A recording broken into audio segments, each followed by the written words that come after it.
Kasey D'Amato is a strategic advisor and executive coach. Think Wendy Rhoades from Billions, but for real world founders and family businesses. And after 2 decades acting as chief of staff inside of healthcare, she has launched 3 companies and now helps leaders ditch chaos, deepen emotional intelligence, and make confident decisions during growth, transition, and succession. She brings unmatched insight into the psychology of founders and the systems that scale them. She also authors the leadership newsletter In Your Corner. So welcome to the show, Kasey. Hey, thanks for having me, Tinja. I'm so excited to dive in because it's, so much of success for founders and CEOs and especially family businesses is mindset. And part of what I do is making sure that we're holding the hands through the process, but I never dive into the true emotional roadblocks that really set people up for success. So, I mean, even just sending you referrals has been just such a godsend. So, I always I like to start the show trying to understand what your perspective is of excellence. Oh, I love that. Yeah. So, perspective of excellence. I think, at this stage, I would say joy and fulfillment is Ooh. excellence because if you're experiencing joy and fulfillment, you are going to excel in whatever business journey, life journey that you're on. So, that's the end game, joy and fulfillment, no matter what strategy, no matter what business, no matter what ROI, no matter what wealth building strategy, exit strategy. It's about the ride now and it's about the ride in your next chapter. Are Oh you yeah. joyful and fulfilled at Yeah. all points in time? Joy is such a challenging pursuit for people. Like they forget what brings them joy. They forget that joy needs to be a cornerstone in everything that they do. They don't Yep. even know how to define it.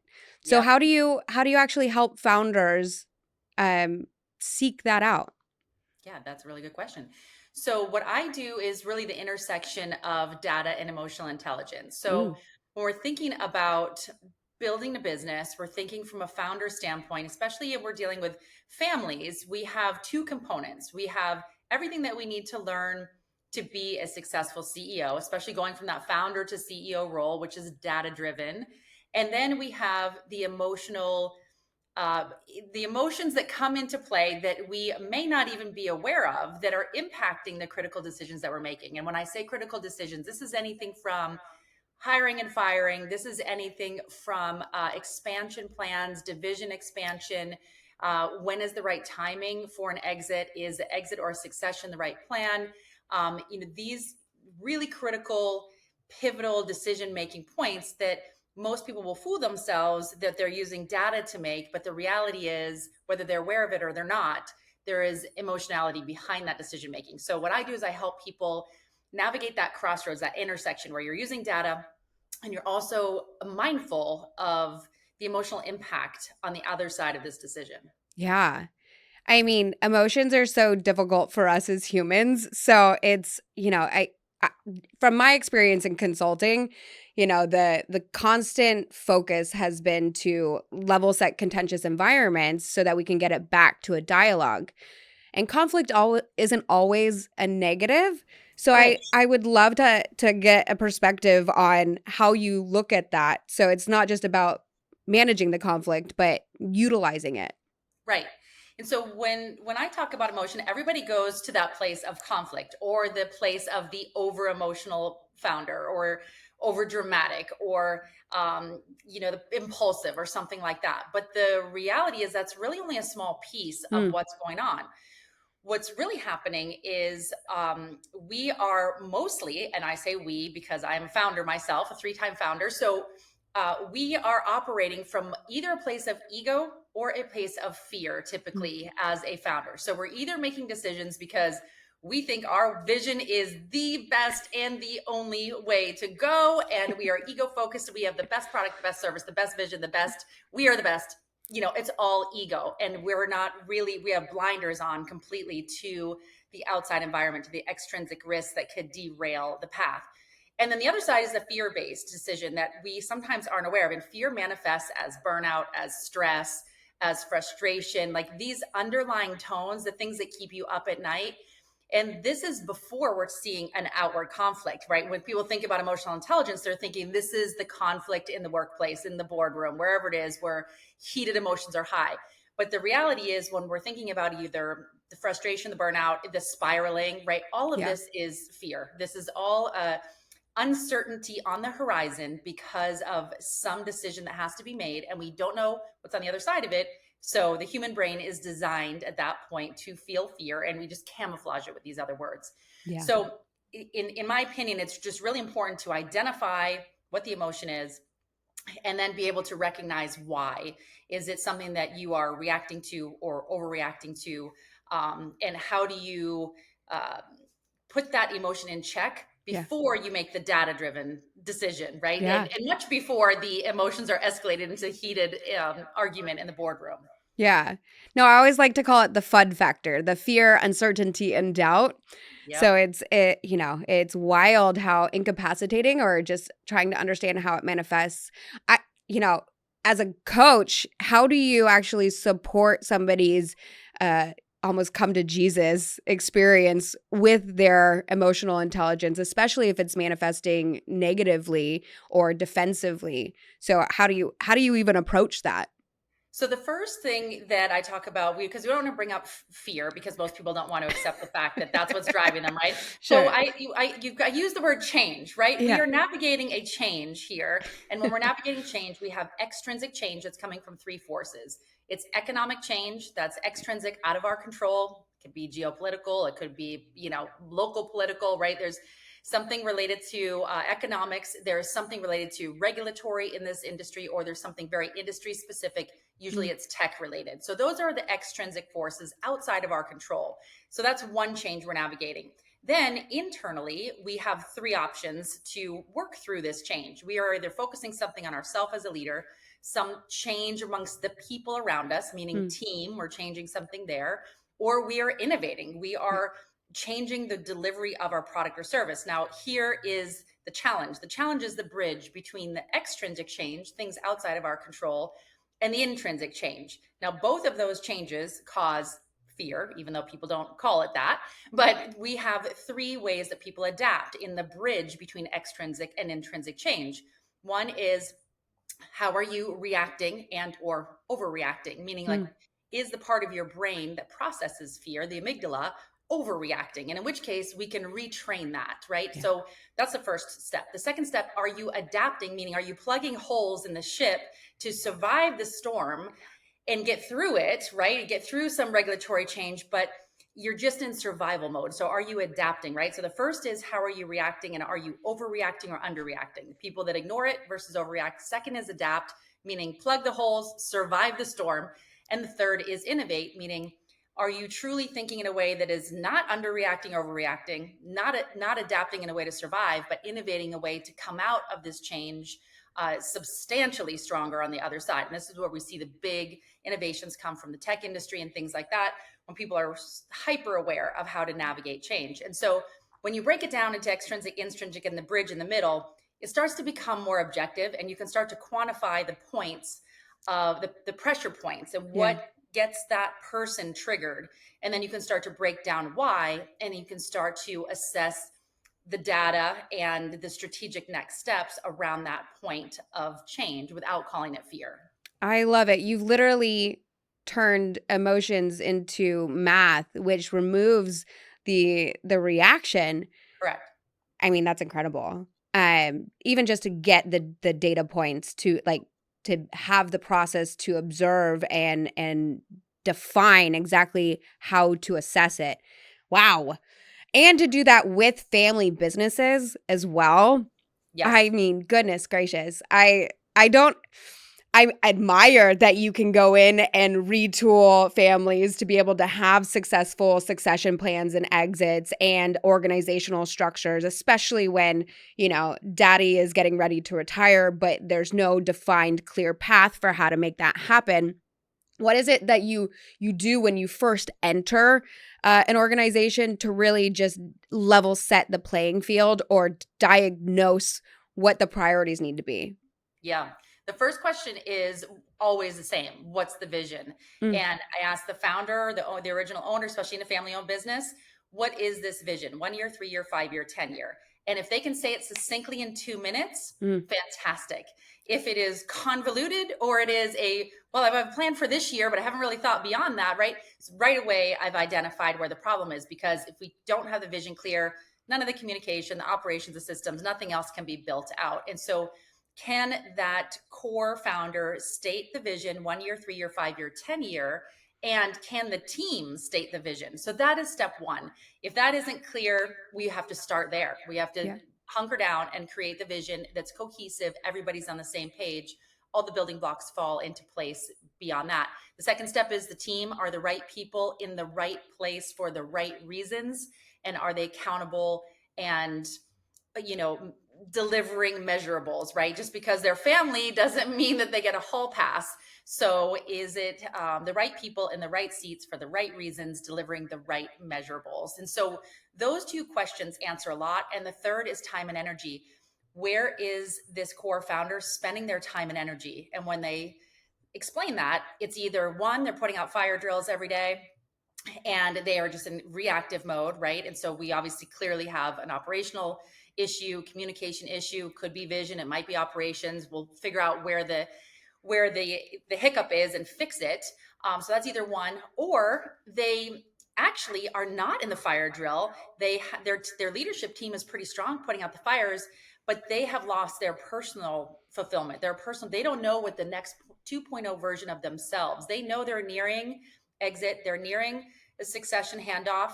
They think they're comfortable with that, but the reality is they have no purpose beyond the business. Yeah. And so then there becomes this very strange internal conflict about, yes, everyone's prepared to take over, I'm prepared, so I say, but the reality is no, they're not. And so we need to do some personal work on what is the 2.0 version for them, what is the vision for their life in the next iteration of their life beyond the business. Yeah.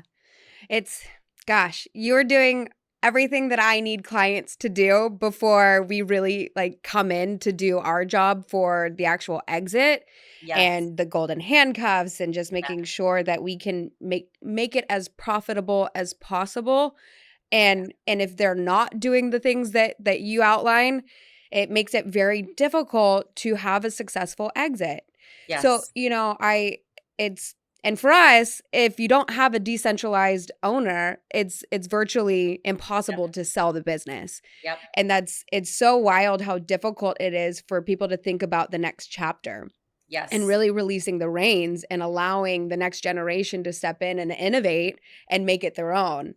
Yep. Um, I want to come back to joy because it's like, how do you support that conversation for them to really feel comfortable, confident defining that next chapter, but also supporting the conversation for the second generation because now they're managing an older management group. And so how do you navigate those dynamics?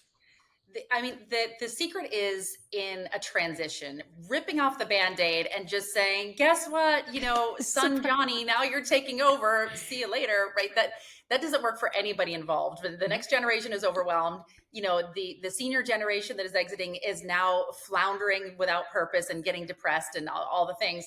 So the secret is in the transition. And so for the original founder to find that joy, you know when I work with a leadership evolution framework, there's 7 pillars, and one of them is very personal focused. It is, what are you doing outside of work? What if the business didn't exist and you had Yeah. all the money in the world? So money was not a problem. The business wasn't here.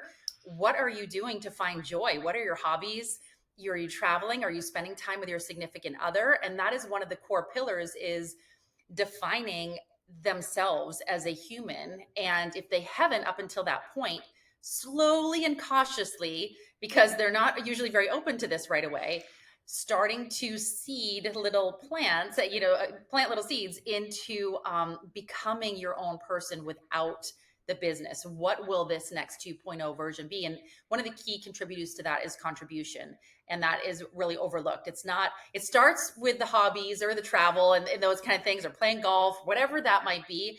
And then it comes down to contribution. How are you paying forward to the greater good in your community, maybe the industry, in the world?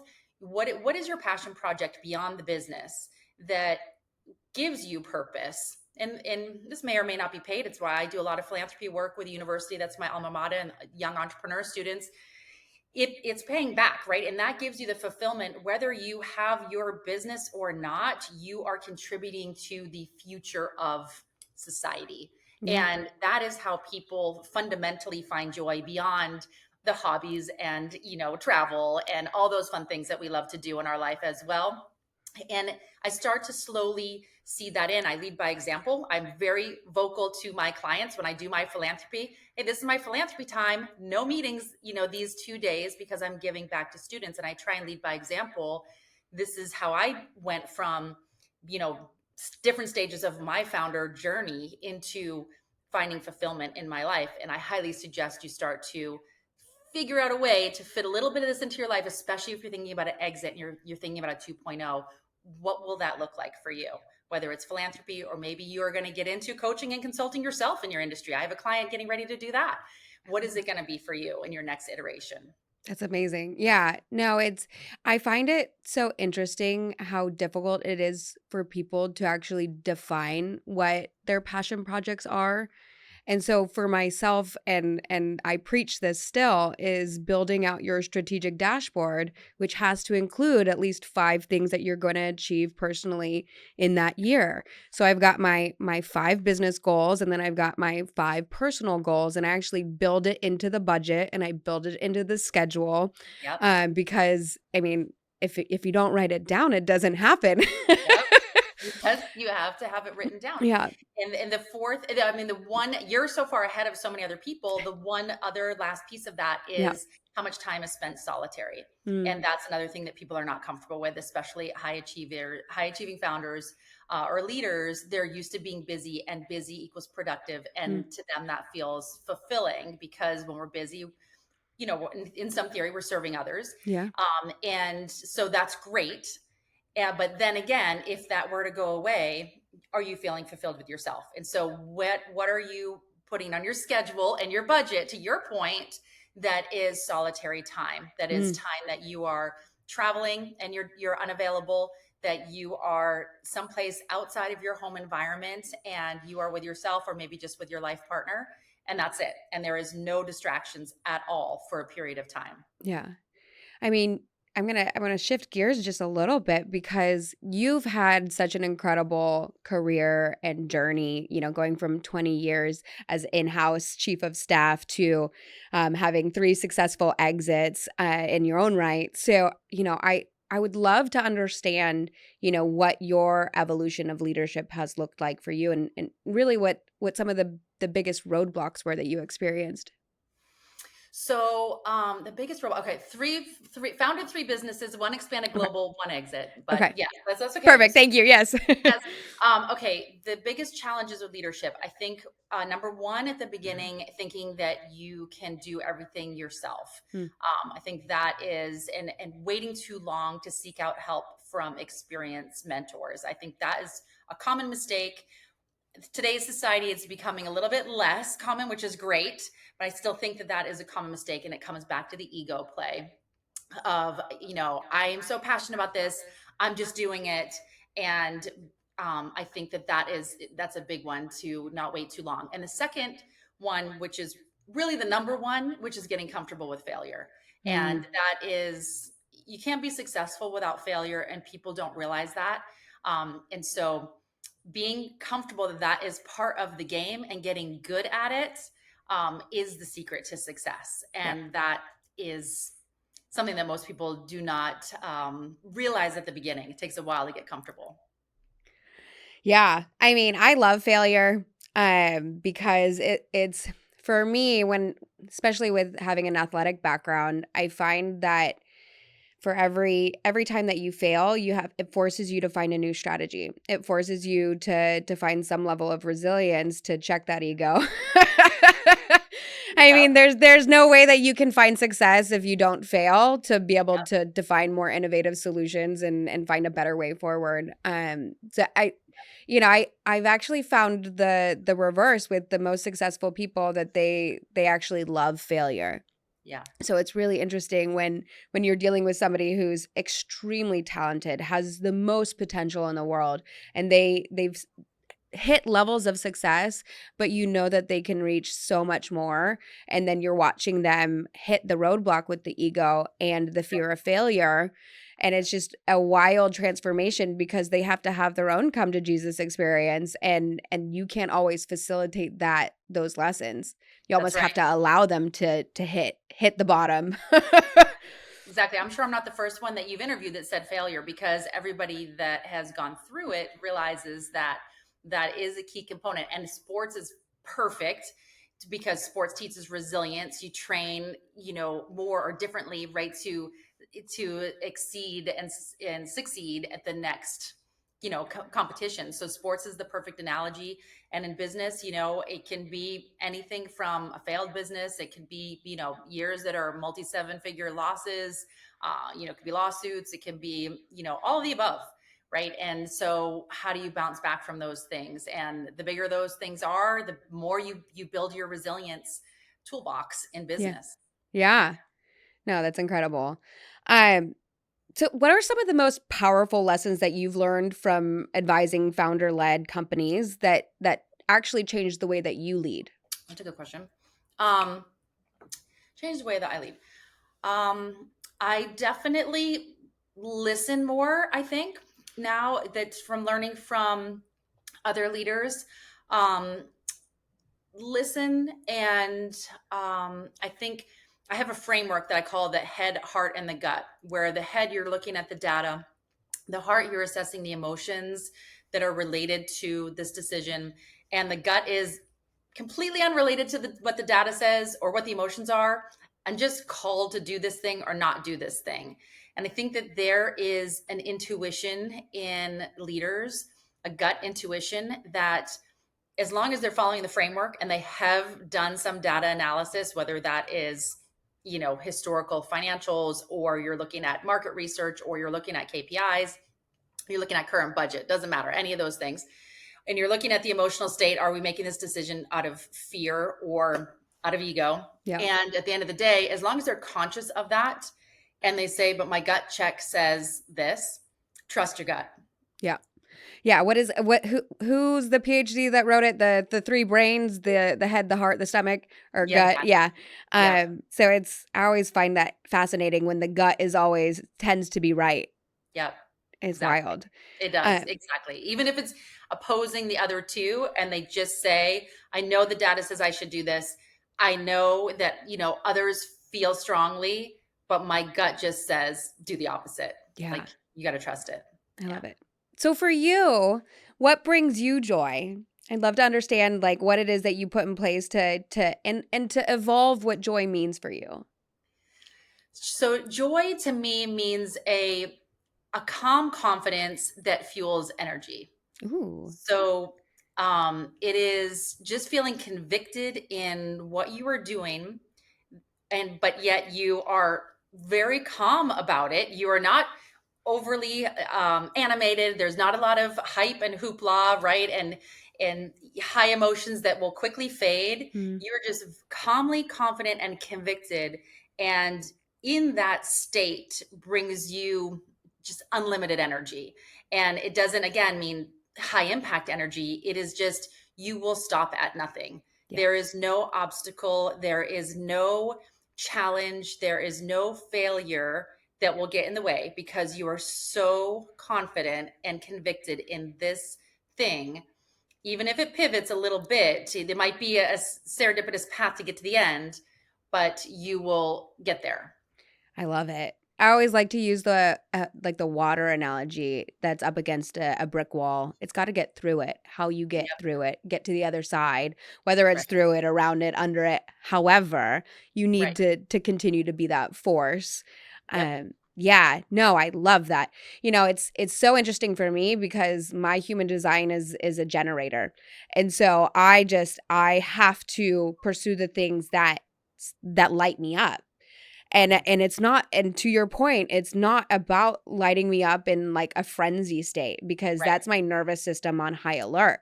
Right. It's the light me up. I'm grounded and confident in the badassness of whatever it is that we're doing. Yeah. And truly it's about the impact, right? And so what I love about what you do is you're helping people define their vision of impact, but also the legacy with, that they're trying to achieve. And Yes. it's so fascinating to be a Wendy. Goodness gracious. It's amazing. Are you ready for some rapid fire questions? Okay. Rapid fire. We're trying something new. So I mean, I don't know if how rapid fire, but we're gonna try. Okay. Okay. um okay, so one belief every founder must unlearn. Perfection. Ooh, why? Because it is messy middle at all times Yeah. in the founder journey. So it doesn't matter what stage you're at. I work again with startups at the university. I work with small businesses and kind of mid-sized businesses, and I speak at big events. And at any stage, there is a messy middle. There Mm, is a level of uncertainty, and there is change, navigating change all the time. And perfection is fleeting. yeah. So gotta let it go. Okay, next question.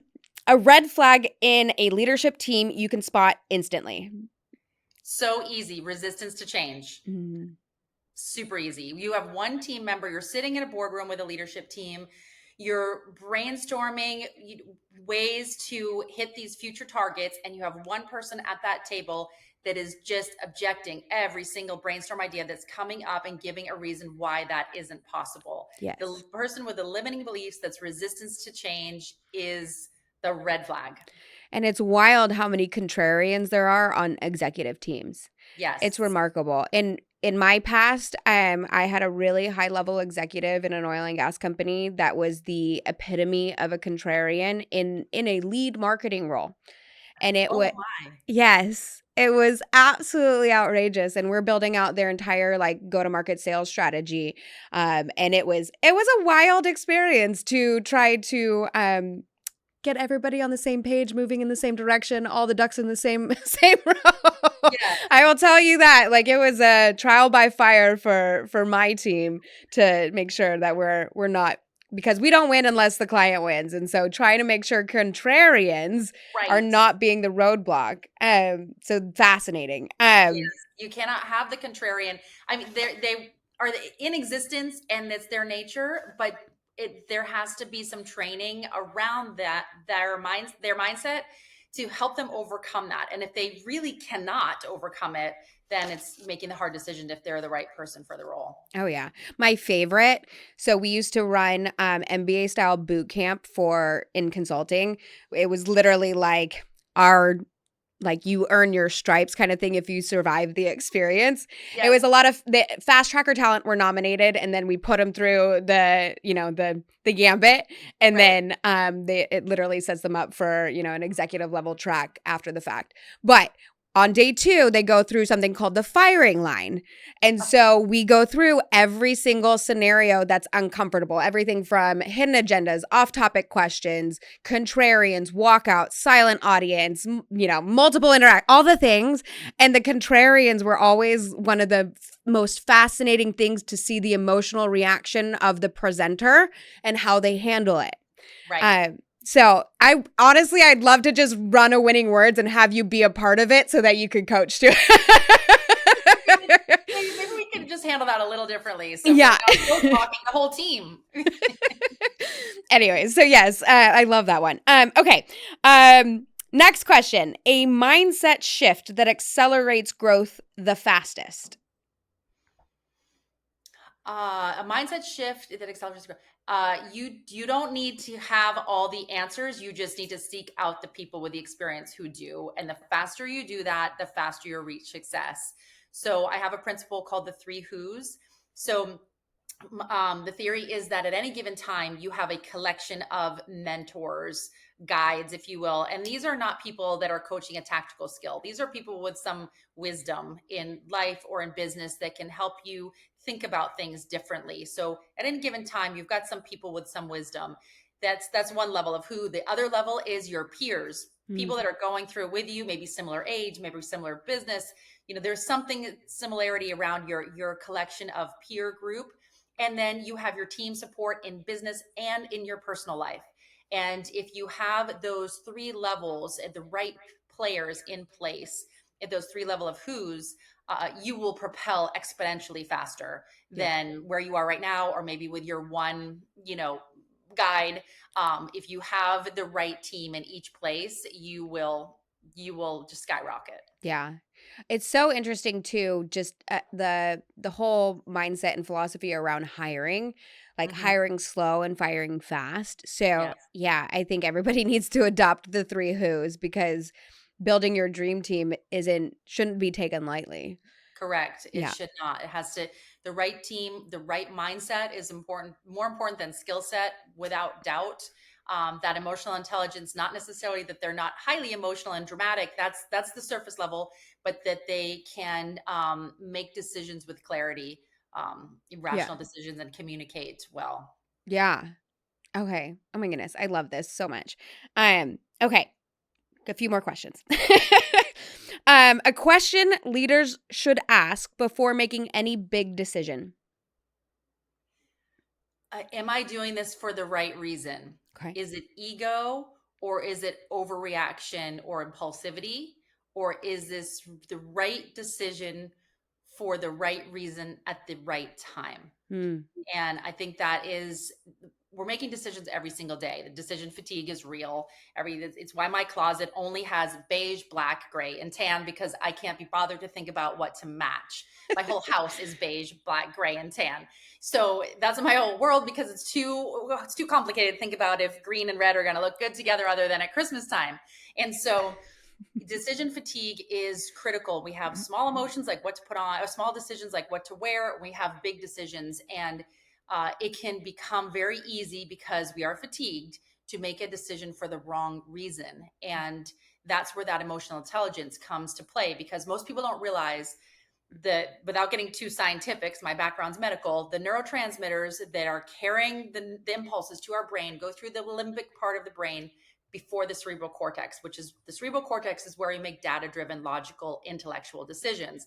The limbic system is where we process emotions. We can't, an impulse, a sensory information coming to us that we hear, see, or read, we process that without realizing through the limbic part of our brain, which means we've already made an emotional reaction before we make an intellectual reaction. And so Mm. it's so important to come back to the question, am I making this decision for the right reason at the right time? And that is critical, especially if it's a big decision, is to really, really, really think through that and Yeah. be honest with yourself. You're resonating with me so much. Well, one, you can nerd out anytime you want because I love the science. But two, it's so fascinating how emotion drives the decision making. And so when I'm talking about money, especially with the behavioral financial side, it's really interesting how people make decisions and then setting them up for success. And so when I got into the industry, I went from consulting, which is like we're building go to market strategies, ROI, everything. Everything is like it's just numbers, right? We are playing the numbers game. We're savings or gains or risk mitigation. But going into finance, when we're dealing with people's money, Yes. everything is emotional. Literally, Yes. like Right. so it's and then dealing with business owners, it's not only the business financials that are emotional, it's Yes. also the personal life financials. And then the legacy is it's just like we're just building all these layers of feelings and Yes. ooh, feelings. So Yes. Yeah. it's trying to what I loved about your opening or like a few of the questions that we were talking about is literally trying to remove the emotion from the data. And so it like that's part of what we try to do with education is trying to understand how to create opportunity cost so that they can detach the emotion of the decision. Yep, Um exactly. And even if you can't remove it 100%, because we're human, so that's a little challenging. There's a rule that I like to. I'm actually writing a book on this concept called the 2-minute reset. That is acknowledging the emotion and saying, okay, I am afraid of this for some reason, and consciously saying that I am Mm, afraid of investing, of giving Tinja my investments for this strategy. I'm afraid because it's not going to leave enough for my kids, or somebody's going to be upset, or whatever they might be feeling. So the 2 minute reset is, I'm going to acknowledge I'm human. And so I have this emotion around this decision. So I'm mm, going to see it. I'm not going to pretend I don't have it. I'm going to say, it's here. And then instead of saying, why is it here? It's there because we're human. So we don't need to ask why it's there. It's there because we're human. The 2 minute reset is the question of, how long do I want to feel this way? mm, So it's not about why. We're human. That's why we have a limbic part of our brain. That's why we have feelings. But it is, how long do we choose to feel this way? Do we want to feel this way for a day, a week? When will we be comfortable mm. enough to say, yep, I accept that there is fear around this, but I'm going to choose it anyway? It's sort of a hybrid of Mel Robbins' 5 second theory that is, we're just going to do it, but we're going to actually sit for a minute in the emotion and just say, how long do I need? A month to sit in this? Do I need a week? Do I need a day? Do I need a year? Quantify the time frame. And Mm. the concept came from my tantrum when I was 2 years old, and my parents said, how long do you want to have a tantrum before you want to play with your friends? And I said 2 more minutes. And then I stopped crying and having a tantrum because I didn't want to miss out on playing. So I quantified the time frame. I said, I have to have my tantrum and get it out, but just for 2 minutes. So how do we do that as adults? How do we say, I recognize this feeling, I need to feel it, but for how long? And I don't need to figure out why I feel it. I know why. I'm human. I know why I had a tantrum when I was 2. I didn't get the toy I wanted or whatever. So it's not why. It's just, how long do you want to be in it before you Yeah. move on? Yeah. Oh my goodness, I love putting parameters around things for behavior modification, so I can't wait to read that book. I mean, goodness gracious, yay! I'm like, give me all the tools, because Lord knows I got some work to do. Okay, a couple more questions.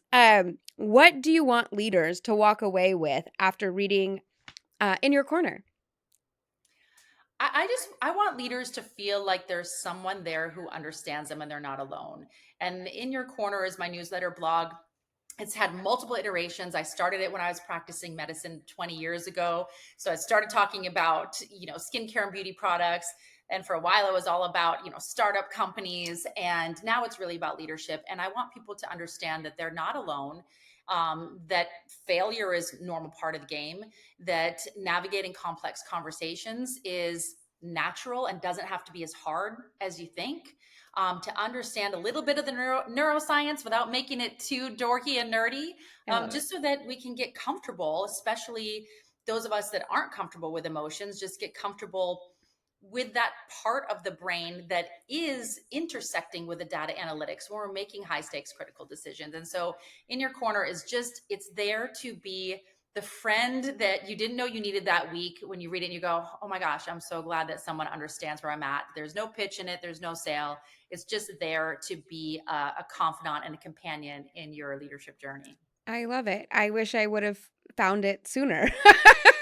I'm like, I love the neuroscience because our brains are so dynamic, and the emotional intelligence, and then just the to your point about decision making fatigue is it's wild, especially as we were talking before the show, the Q4 crazies. It's just how do we prioritize all the things? So I can't wait to dive in and really share it. Where can we find how do we sign up for the newsletter?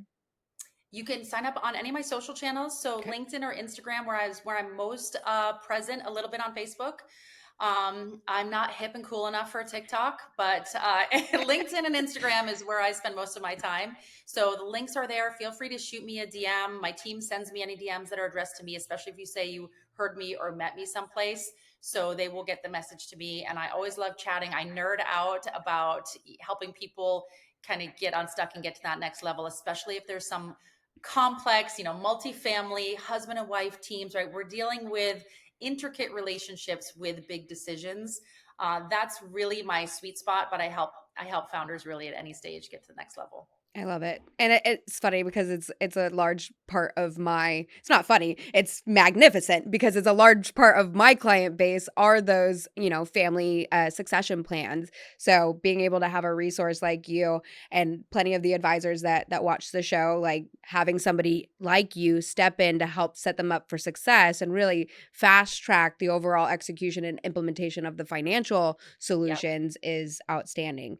Yes. So thank you for existing and doing what you do. I'm so glad that we met over a I fun dinner. I know, right? Wild. Okay, last question. Okay. And of course, what is next for you in 2026? Oh my goodness. Okay. So the book, I have been writing this book for a year and a half. It has gone on pause. It has been started, restarted, restarted. 2026 is the year for the 2-minute reset.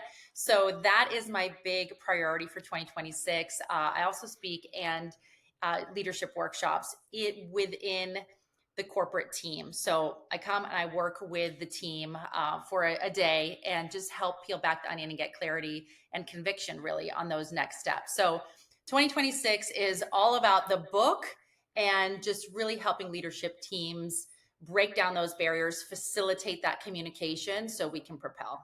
Fantastic. Are you going to do a book launch? There will be a book launch. Okay. Is it going to be in Florida? Yes, of Okay. course. Okay. Can I come? Yes, of course. I love it. Well, thank you so much for joining us. I can't wait to air the episode and share you with my audience. I'm looking forward to the next time. Yeah, absolutely. Thanks for having me. It was fun. Perfect.